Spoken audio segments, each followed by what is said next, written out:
Hey guys, thanks for tuning in. Something really cool today. It's the EMAX NightHawk Pro 200. I've been waiting for this one, finally came in.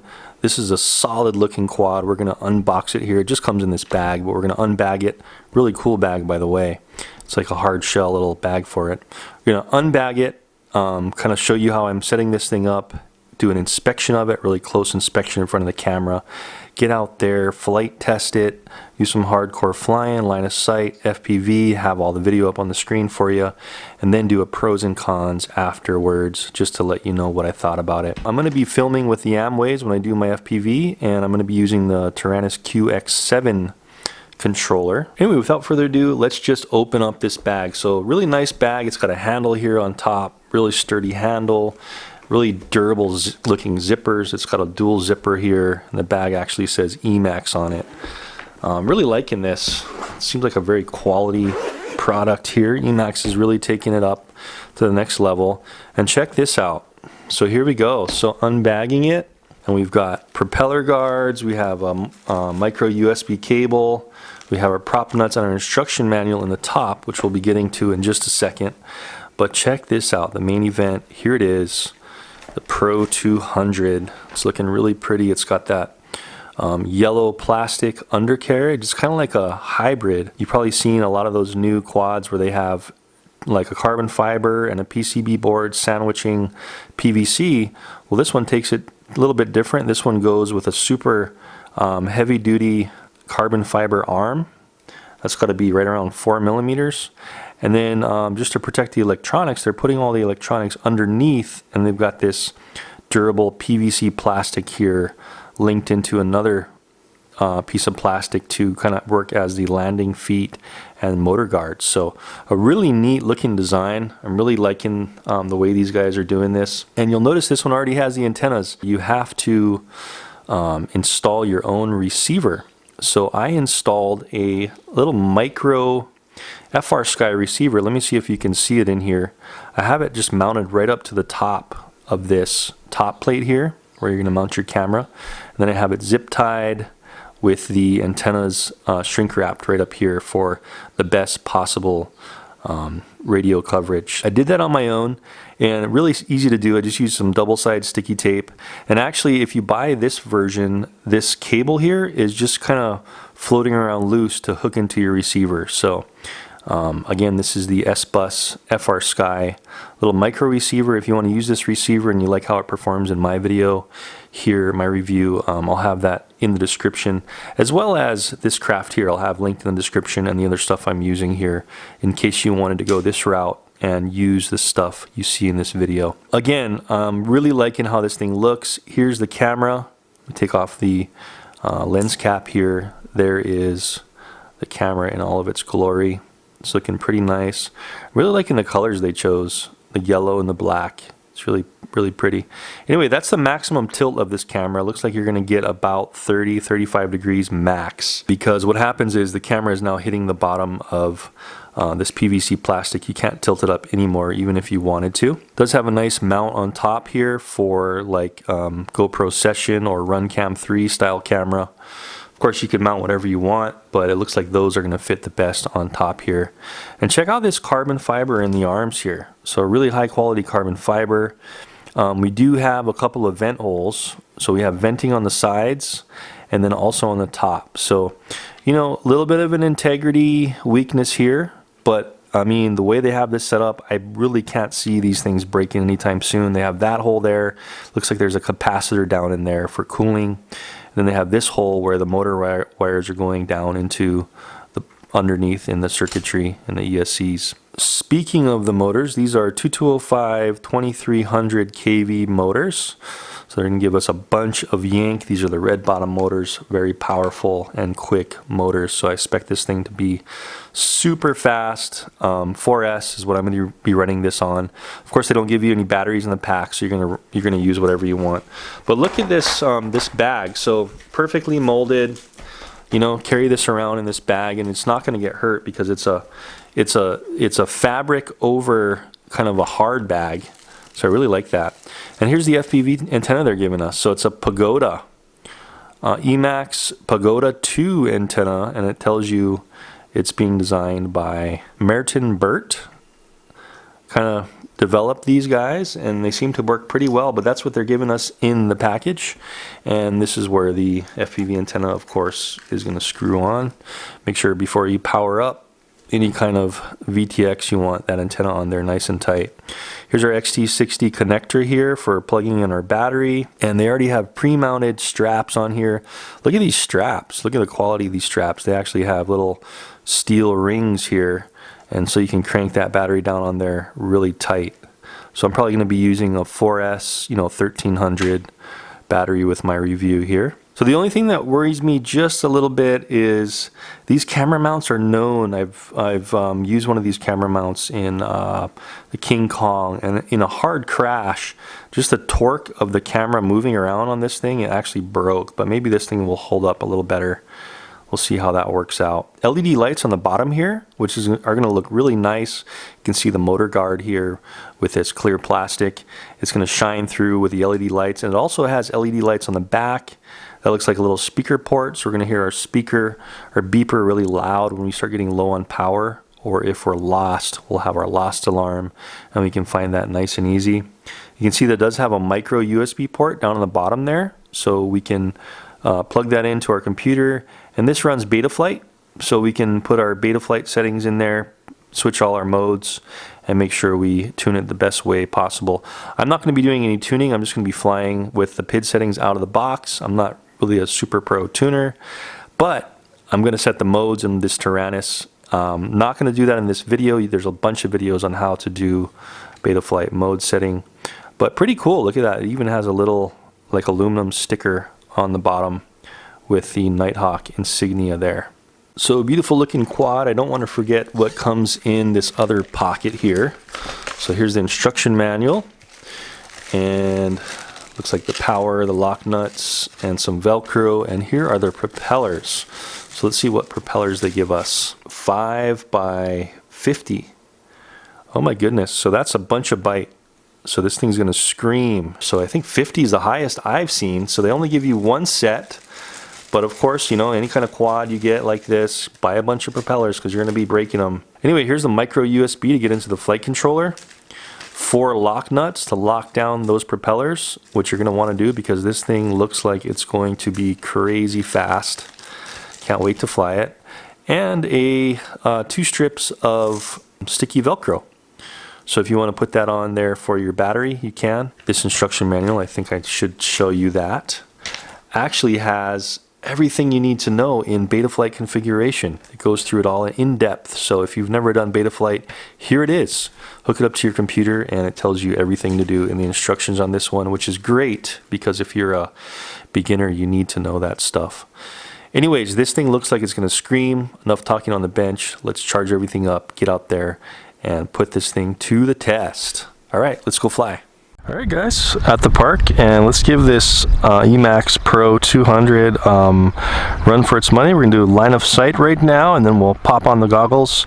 We'll just do line of sight so we can really just see how it is kind of close up and how it's performing, and do some punch tests. And then pop on the goggles and fly like I normally do through these trees and around the fences and stuff. And who knows, maybe crash a little bit. I brought a bunch of props. I don't have these exact same props with me, but they only give you one set of these in the box, so I'm probably going to be putting on 5 by 45 props if I do break these, but who knows, maybe it'll fly so incredibly awesome I won't be breaking any props. It seems to fit better if you turn the battery kind of on its side so the cells are stacked this way.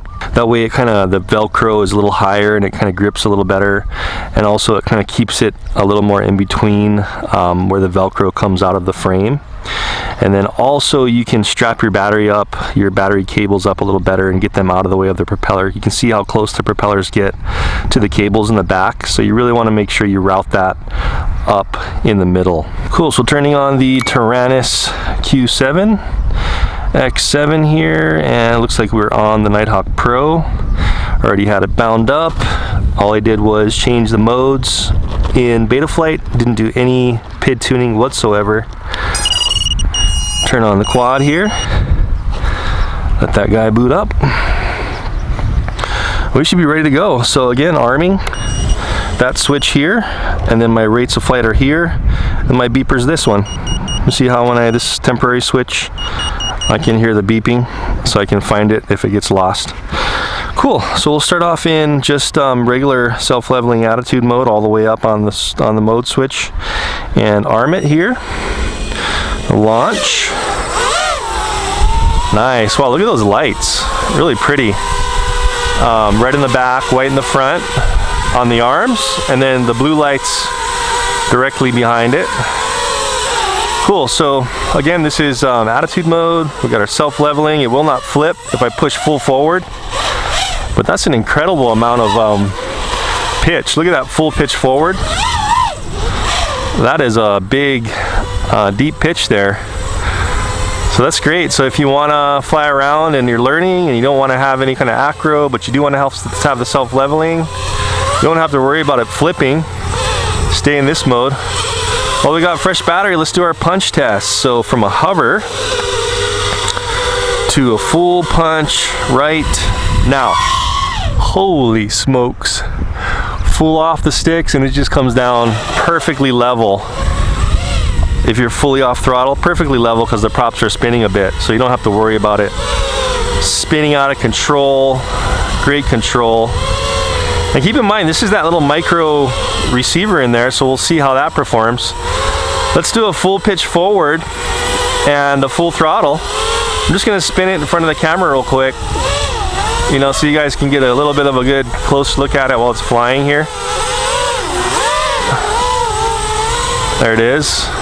Oh yeah, let's just check our yaw rate real quick. A little bit of wind coming from this direction, about 10, 5 to 10. So here's full yaw to the right now. So a pretty quick yaw if you hold it all the way. Let's do our full throttle and full pitch forward.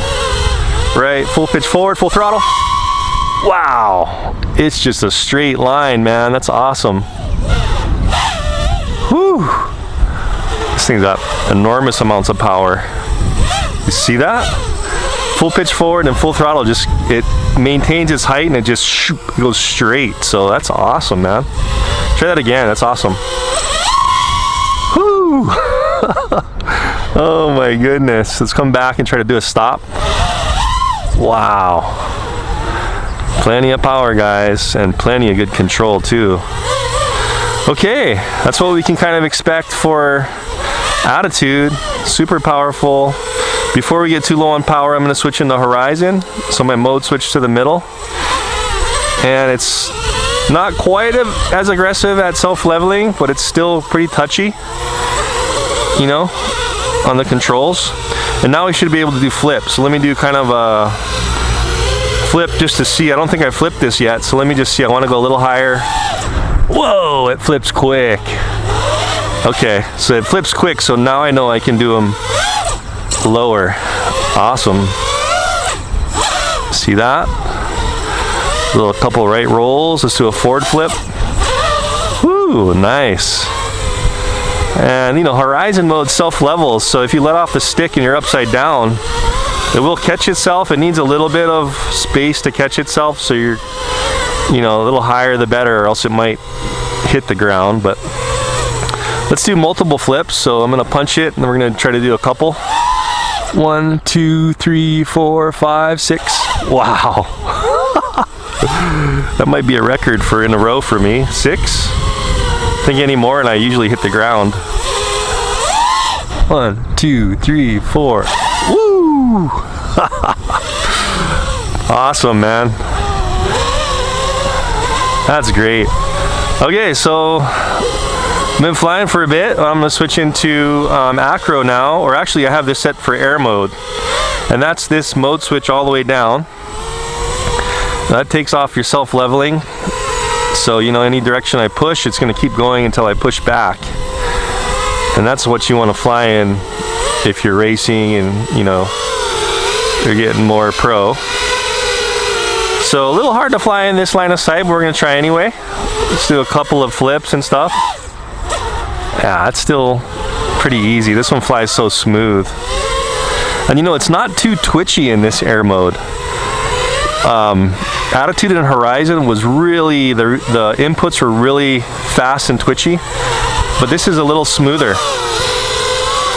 Of course, there's no self-leveling, so you got to be careful of your horizon angle. I'm gonna switch back into horizon and try to do some slower, like arc flips. Let's try it out. Wow, are you kidding me? That's awesome. Let's try a forward somersault. Whoa, it wanted to self-level itself. That was interesting. It did kind of like a right hook roll, a right hook flip. Let's try again. Yeah, you see that? So it caught itself. I went too slow and it caught itself and tried to self-level. So that's a safety precaution in horizon mode. I was able to do it a little better in right roll. Let's try a back flip. Really easy to do flips with this. I'm gonna try to put the controller up here and see if you guys can see how I'm doing these flips. So punch, right roll, back on. I know it's probably going out of camera, but let's try that one more time. Punch, right roll, back on. I should try to get a little lower so you guys can see this. Okay, so hopefully you saw that. Pretty simple once you get the idea. I'm hearing a beep once in a while when I punch it. I want to show you what happens in the self-leveling if you're upside down. Let's try it. I'm going to go up. I'm going to flip it upside down. I'm going to let off and see if it saves itself. So up, right, letting off. You see how quick it just came back? So that's really awesome, actually. Let's try it again. Up, right, roll, upside down, letting off. Yeah, it caught itself really quick once I let off the right stick. That's great, man. I want to see if the yaw is about the same in Acro 2 while we're at it. So I'm going to just hover here, and I'm in air mode right now, left yaw all the way. Yeah, it seems about the same. Whoa, almost lost my orientation there. Okay, no self-leveling, of course, in air and acro mode. But we can do arcs no problem in this because it won't try to self-right itself. Ooh. Okay, leave it to me to crash it. Alright. Oh, let's see what the damage is. Bummer. Didn't want to do that. But it doesn't look like anything's wrong. Let's see here. Let me turn off the controller. I really hope I didn't break it before we do the FPV. You know what? It looks like this one is going to be a tank. Another tank, guys. Look at this. I whaled it into that grass, coming around and just went whap. And this is the only thing that happened. The antenna bent down. Not even loose. Battery flew off, of course, but it's fine. It unplugged itself. And check this out. Nothing's cut. Are the propellers even bent? Get this out of the way. Oh my goodness, the propellers aren't even bent. Motors are all fine. Okay, so at least in grass like this, let me make sure all the screws are in. Okay, so nothing at all happened to it having that hardcore crash. Of course, it was kind of soft grass, but still, I was going full throttle into the ground there and nothing even happened to it. So you can rest assured this one is going to be a tank for those kind of crashes, but it will withstand some crashes. Awesome. So I think that's going to do it for, I think this battery was almost spent. It's got a little bit of a rip in the case, but I crashed this one earlier when I was doing the Wizard review and I kind of dented it right here. So I'm definitely going to be monitoring this battery. This battery's been through some crashes and it has some dents. So this one's going to be monitored.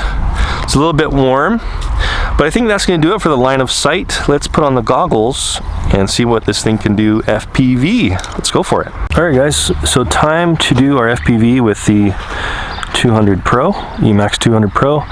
And you know what I didn't notice is I did actually break a battery strap on that line of sight crash. So it's the, they both kind of have this steel pin here to secure it down. And this one actually broke right here where the it goes into the carbon fiber. So keep in mind, and it doesn't look like it's easy to replace that. You can either go all the way around it like I did just as a temporary fix, or you actually, it looks like you have to take off, you have to separate the plastic from the carbon fiber to squeeze this strap in there if you want to do it kind of as it came from the factory. So here we go. So I've got the GoPro 5 Session mounted at about the same degree as the FPV cam. That's going to be about a 30-degree pitch. And so I'll be having that up on the screen for you guys while I'm flying it. I'm going to fly through here, try to get through some trees, see what it feels like in FPV. And I'm going to record all that for you on the Session cam and also the FPV portion in these Amway Commander goggles. It looks like these goggles are holding up pretty good. It looks like the nose piece is coming apart here, but they also give you an extra one in the package. So I'm probably going to replace this pretty soon. Anyway, let's go fly. Alright, nice and bright view in the FPV goggles. You can see how nice and bright this camera is. No trouble with exposure at the moment. Definitely have to move these goggles around your face a little bit though to get them clear. That's the only problem with these goggles. Anyway, okay, we're going to start off in attitude mode. Launching. As you can see on the bottom left, I went ahead and put my call sign there, Dusty. That's kind of cool. They give you the camera control and you can do that. You plug it into the camera. I'll talk about that a little bit while we're flying. Let's go launch. Cool. Whoa, already getting some breakup, huh? What's going on? Yikes. Uh-oh. That's not good. I want to come in here and I'm going to land it, see what's going on with our camera. Look at that. I scanned to the right channel, but that's horrible reception. See if I can fix that. Okay guys, so a little bit frustrating, but I think I might have found the problem. The VTX has a little switch, but you only can get to the switch for the 25 to 200 milliwatt setting. If you remove this battery strap, it's kind of sunken in there in between the VTX and the carbon fiber. And there's a little switch that if you push it to the back, it turns it into 200 milliwatt. Out of the box, this was 25 milliwatt, so really pretty horrible power for a big quad like this, and I was getting really bad reception, so I actually just had to pull out the battery strap, and so now I have them both running on the bottom of the quad. No big deal, but kind of frustrating. This is a right hand circular polarized pagoda, and I also have a right hand circular polarized pagoda right here, as well as a panel antenna on my goggles. So we should be good to go now, unless I damage the antenna somehow in that line of sight crash. It should work fine. So let's restart this thing up and see how it fares now. Okay guys, welcome back. We'll have the FPV and the run cam, well, not the run cam, but the Session, GoPro Session cam on the screen. Let's try this again, see if we can get some better video. That was pretty horrible. So I got 200 milliwatt, and we should be having better FPV now. Let's go for it.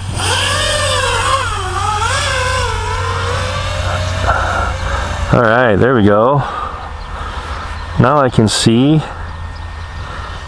Okay guys, so still a little bit of breakup, but that's okay. I'm behind a tree. I'm going to switch right into acro. There we go.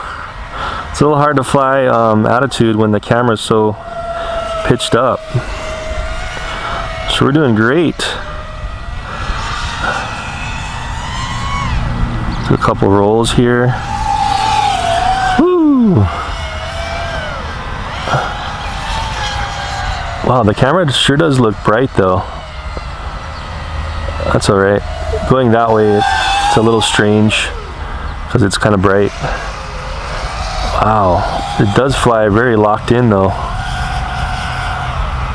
You can see how locked in feeling this is. Nice. Woo! Don't hit the power lines. Nice. Little bit of flutter. Just fly through these trees a little bit. Oh. All right. I knew I was going to do that. For some reason, I knew that was gonna happen. Oh boy. Well, let's see what the damage is. Count on me to crash it, but I like to go through trees. We'll get that, let's see what the damage is. Okay, wow, that was kind of hard to find, but I found it. I was able to locate it because this beeper switch. That kind of helped me find it. And let's see what the damage is. So I really hope I didn't break anything too hard because I want to keep flying it. Didn't break an arm, but this plastic popped out. Let's see if I can pop this back in with two hands. Yep, so I'm popping that back in. Carbon fiber's fine. That must have hit really hard on that tree. I did bend one prop. That propeller's bent, but I'm bending it back and it looks like it'll actually be okay. They look like they're bendable and they're not gonna break if you bend them back. Wow, the battery does feel a little bit puffy for some reason. But let's see if we can still fly it. Motors, still good. And this is like cutting it super close to the Velcro to hold this camera down, that's for sure. Oh, we got a little bit of a breakage here on the bottom right front corner where it kind of screws in. Looks like it hit too hard and just kind of shattered it. So it feels like it's kind of like a hard plastic cover on the bottom, so you may shatter it. It doesn't feel like it's going to bend very easy. It kind of is susceptible to cracking. Good to know. No problem with the motors. Oh, okay. Shoot, I hope I didn't burn out the VTX. The FPV 10 is gone. Look at that. It just ripped right out of there. Oh, that's a bummer. Okay guys, so I got one final option on this and I think I'm just going to try it. If it ends up not working out, we'll just call it for this one. But the only other antenna I have that works for this is the Menace RC Pagoda antenna I had on my goggles. But I do have a flat panel antenna here, a patch antenna, also on my goggles. So I'm just going to use this one on the goggles and have nothing on this side, see if it's manageable. If not, we'll just call it quits and do a pros and cons. But let's just go ahead and see if we can do it this way and see what kind of reception we get. And I just wanted to really, you know, give it a few more minutes of flight time before we call it, before I do this pros and cons. So let's give it a try. Okay, well, you know what? It does look like the FPV is looking good. So let's just try it. See if we can at least arm and stuff. There we go. We'll switch right into acro with this one. Right into air mode. And let's just go for it. Yeah, it's manageable with this patch only. Whoa.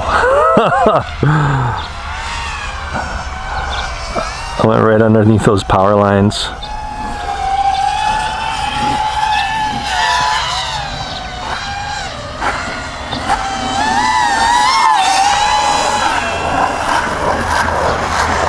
Yeah, it's working.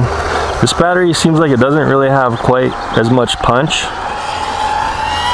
So it's a little bit lacking on punch with this battery, but whoa, that was full throttle. And these cheap batteries are just super weak. Managing though. Not too bad. This little micro VTX, or not VTX, but transmitter is doing the job.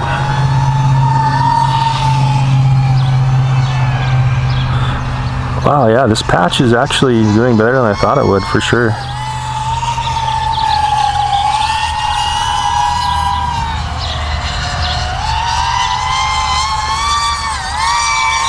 Oh, that's like full throttle right there. And it was having some trouble.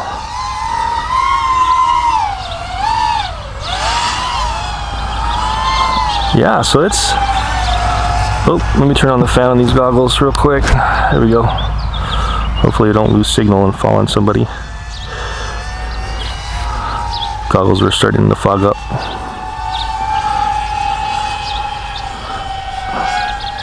It's working fine. Oh, all right. That was a gnarly whack, man. Oh, it didn't have quite the punch to get up over that fence, and I just creamed it. I think I hit right on the top bar of that fence over there. So I think that's probably gonna do it. Let's go see what the damage is. Okay guys, so if you're wondering just how much abuse this thing could take, I think I am showing you now. So hopefully the session cam is okay. Looks like it's a little scratched up in the front, but that's just grass spatter actually. So I've had that video up on the screen as well as the FPV goggles, but look at the EMAX, the poor EMAX. It's totaled. The frame, okay, this is what happened. So I came in above the fence line there, and this battery just doesn't have enough punch. It's just, I don't know, it feels really hot. It just doesn't have the C rating, these cheap batteries. And so I saw the fence and I was coming up above the fence and it just didn't have enough punch, and I just hit the top bar of the fence, boom, right there, and it just ripped this thing apart. So it just basically broke the camera into pieces. The arms and the body are actually solid. It's just the front part of the body. You see the carbon fiber here. This broke out. And you know what? That kind of hit. Oh, there's the motor cap flew off. So that's toast. So it's going to need like a new frame and a complete new rebuild, but it gives you an idea of what this thing can handle. And you know what? No quad would have handled that crash that hard. So just goes to show what'll happen if you run straight into a steel pole at 60 miles per hour at an angle. And that's why they try to make these things so durable and unbreakable, because that stuff does happen, you know. You're flying around your neighborhood park area, and if this is the only kind of flying you can do, you're gonna hit stuff like this once in a while. And I hope that my crashing, even at my expense, does show what these things can handle. But still a great quad. I mean, I was taking risks and, you know, flying through stuff I probably shouldn't have the first time flying this, but I did it, and I kind of regret it. But I have a feeling that I would have got over that if I had a better battery. And that goes to show your batteries too. You know, don't buy some cheapo battery for this kind of quadcopter, this kind of racing quad.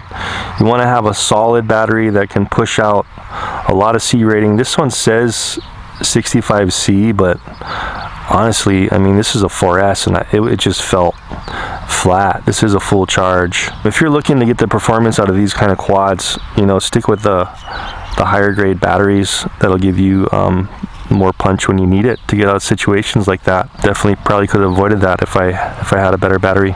But anyway, this one's gonna probably go to the graveyard. I might be able to pull off a few motors off of this, you know, maybe the flight controller and some other things. VTX is still good. The little receiver I put in here, still good. This camera's goners, the frame's goners, this bottom piece is goners. This motor, I don't know, I might look for it. It flew off somewhere, so maybe a little C-clip on the bottom would bring it back to life. That's gonna call it quit for the EMAX, but for what it was, I did enjoy flying it. Anyway guys, I hope you liked that review. Again, I will have had the footage up on there while it lasted. And you know, I do these reviews so you guys know what to expect, and even if I crash it and destroy things, at least it gives you an idea of what it can take, and this is a prime example. Anyways, thanks for tuning in, and I'll see you in the next video. Thanks for watching.